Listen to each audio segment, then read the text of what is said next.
ये न्यूमेरिकल है 3, केवल वर्क पर बेस्ड है। जो कल हमने डिस्कस किया था, work done bye constant force, variable force, उसी फॉर्मूले पर बेस्ड है तीनों न्यूमेरिकल। ये पहला न्यूमेरिकल है, find work done by force F is this one when body bound to move by distance 6 metre along negative z direction. तो negative z direction का मतलब ये हुआ कि जो डिस्प्लेसमेंट हुआ d हुआ वो हुआ -6k, क्योंकि यूनिट वेक्टर जो होता है जेड एक्सिस पे k होता है, बट ये नेगेटिव है तो -6k, और ये फोर्स है। तो वर्क डन हुआ इनका फोर्स 2i प्लस 4j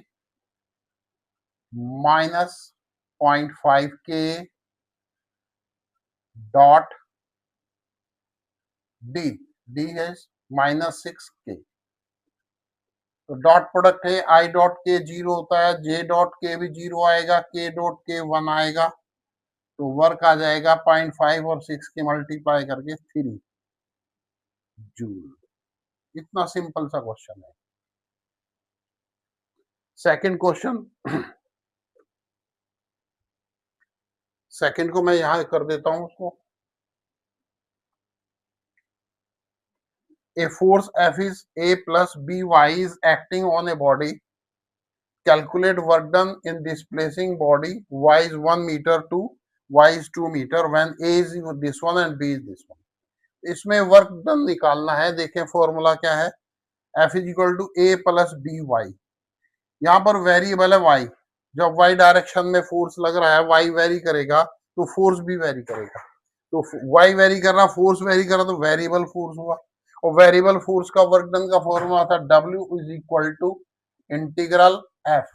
ये चूंकि y की टर्म में दिया है तो dx की बजाय हम dy यूज कर लेंगे, सिंपल। तो W is equal to integral F कहां से y कहां से कहां तक है, 1 मीटर से 2 मीटर, तो 1 to 2 upper limit lower limit हो गई, और ये वैल्यू होगा a प्लस बी वाई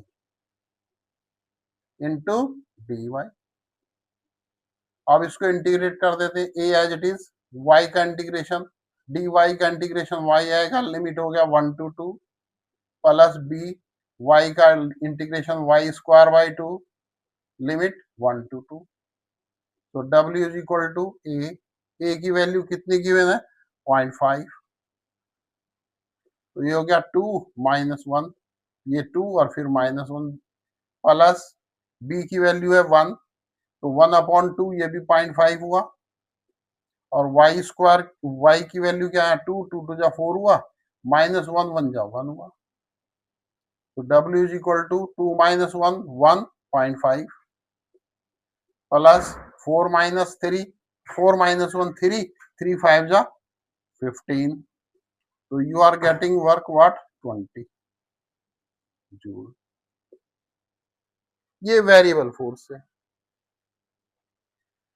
समझ में आई होगी अच्छे से। अब एक ये और देखते हैं, ये भी वेरिएबल फोर्स का क्वेश्चन है। Force F on a particle, force F acting on a particle moving in straight line varies with distance d as shown. कोई पार्टिकल में फोर्स लग रहा है, फोर्स इस तरह से वेरी कर रहा है डिस्टेंस के साथ। ये डिस्टेंस इस तरफ मीटर में, फोर्स इधर न्यूटन में है, ऊपर पॉजिटिव में, नीचे नेगेटिव में। ये यहाँ से शुरू हो रहा है, रेड लाइन यहाँ से, ये फोर्स है, ये फोर्स है, ये फोर्स है, ये फोर्स है, ये फोर्स है, ये फोर्स है। अगर पूछे आपसे कि 7 मीटर पे क्या फोर्स है, तो आंसर होगा 2 मीटर, 2 न्यूटन। और यहाँ पर क्या फोर्स है, यहाँ भी 2 न्यूटन है। और जबकि यहाँ से यहाँ पर जो है फोर्स चेंज हो रहा है, तो इसमें वर्क डन निकालना। पहला पार्ट है इसमें 0 से 12 मीटर तक। 0 से 12 मीटर तक वर्क डन फाइंड करने के लिए आप देखो, 0 ये है और 12 ये है, तो यहाँ से यहाँ तक तो कोई एरिया एंक्लोज है नहीं, क्योंकि ग्राफ यहाँ से शुरू हुआ, दैट मीन 4 0 है। तो 0 से 12 में हमें ये एरिया फाइंड करना पड़ेगा पूरा।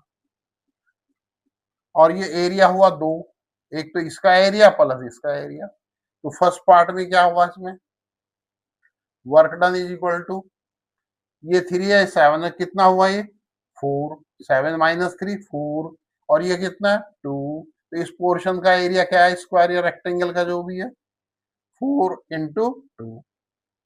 अब ये ट्रायंगल है, ये हाइट हुई इसकी 2, और बेस हुआ 5, तो ट्रायंगल का एरिया का फॉर्मूला होता है हाफ बेस इंटू हाइट, तो 2 से 2 कैंसिल, तो W कितना आया 8 + 5, that is W is 13 joule.